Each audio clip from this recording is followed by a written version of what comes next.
I am nothing.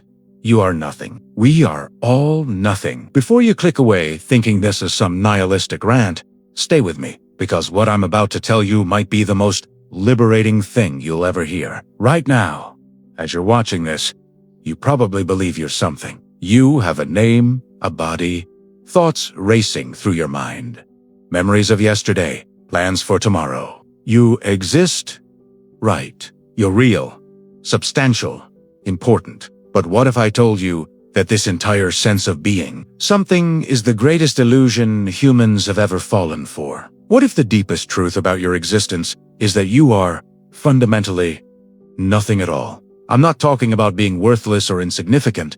I'm talking about something far more profound and, paradoxically, far more beautiful. I am talking about the possibility that your entire sense of self, everything you think makes you, is simply a collection of temporary experiences floating in an ocean of pure nothingness. And here's the kicker: if this is true, it changes absolutely everything about how you should live your life.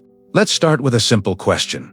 Who are you? Your immediate response might be your name, but that's just a sound your parents chose. It's not you. Maybe you think you're your body, but every cell in your body replaces itself every 7 years. Are you the same person you were 7 years ago? If your body completely changes, where is the continuous you? Perhaps you're your thoughts, but thoughts come and go like clouds in the sky. Right now, you're thinking about what I'm saying. In 5 minutes, you'll be thinking about something completely different. Which thought is the real you? The one you had this morning? The one you're having now? The one you'll have tonight? What about your memories? Surely your memories make you who you are. But science has shown us that memories are incredibly unreliable. They change every time you access them. They're reconstructed, not replayed. Some of your most vivid memories might be completely false. Your personality? That changes too. The person you are at work is different from who you are with friends, which is different from who you are alone at 3 a.m. questioning your life choices. So if you're not your name, not your body, not your thoughts, not your memories, not your personality, then what exactly are you? The uncomfortable truth is starting to emerge.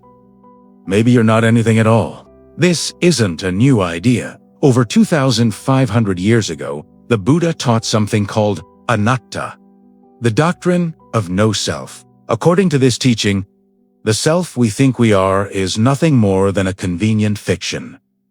Imagine you're looking at a river. You might say, "That's the Mississippi River," as if it's a permanent thing. But what is a river? Really, it's just water flowing from one place to another. The water that was there yesterday is gone.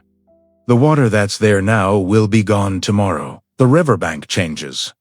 The depth changes.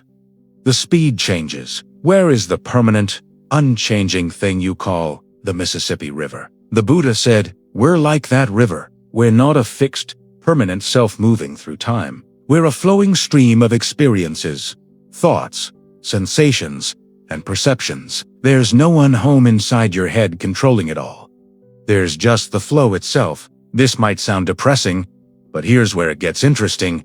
If there's no fixed self to protect, defend, or worry about, what exactly are you suffering about? Think about your worst anxieties. They're usually about something happening to you, aren't they? Your reputation, your future, your security. But if there's no permanent you for these things to happen to, what are you actually worried about?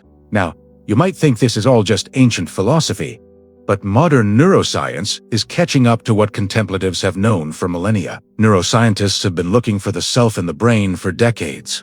They've found the areas responsible for self-awareness, autobiographical memory, and the sense of being a continuous person through time. But here's the fascinating part. When they look for the actual self, the central command center, the CEO of your consciousness, they find nothing. There's no place in the brain where you live. Instead, there are just different networks of neurons firing in patterns, creating the illusion of a unified self. It's like a movie screen.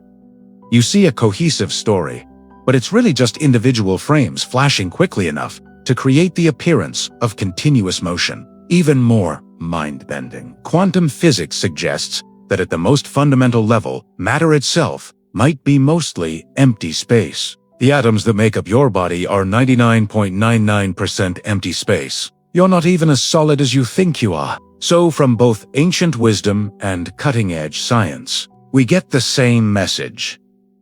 The solid, permanent self you think you are might be the ultimate optical illusion. Now, if you're feeling a bit existentially dizzy right now, that's normal. The idea that you might be nothing can be terrifying. It challenges everything you've been taught about yourself, your importance, your goals, your entire way of being in the world. But here, as what I want you to consider, what if this terror is actually the birth pang of the greatest freedom you could ever experience? Think about all the things you worry about: your image, your reputation, your failures, your successes. If there's no permanent self to be damaged by these things, what power do they have over you? Consider all the ways you limit yourself. I'm not the type of person who... I could never... That's not me. If you're nothing, then you're also not limited by any story about who you think you are. What about death? Perhaps our greatest fear. If you were never really anything to begin with, what exactly is there to lose? This isn't about becoming careless or nihilistic. It's about recognizing that all the energy you spend protecting, defending, and worrying about a self that doesn't exist could be redirected towards something infinitely more interesting. Experiencing life without the constant interference of a fictional narrator.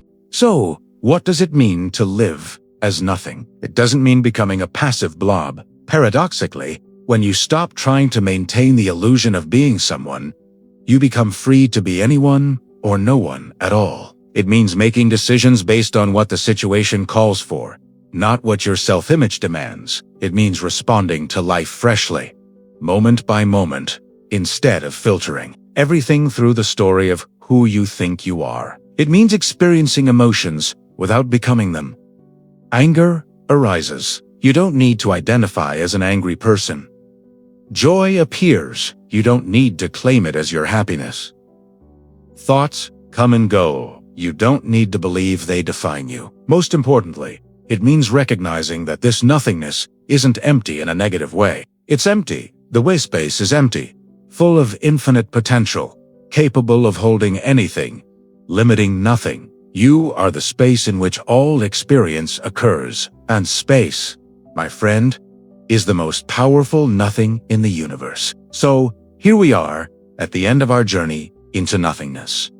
And what have we discovered? That you are nothing, and that this might be the most wonderful news you've ever received. Because if you're nothing, then you're also everything. If you have no fixed nature, then your nature is infinite flexibility. If there's no one home inside your head, then the entire universe can move through you unobstructed.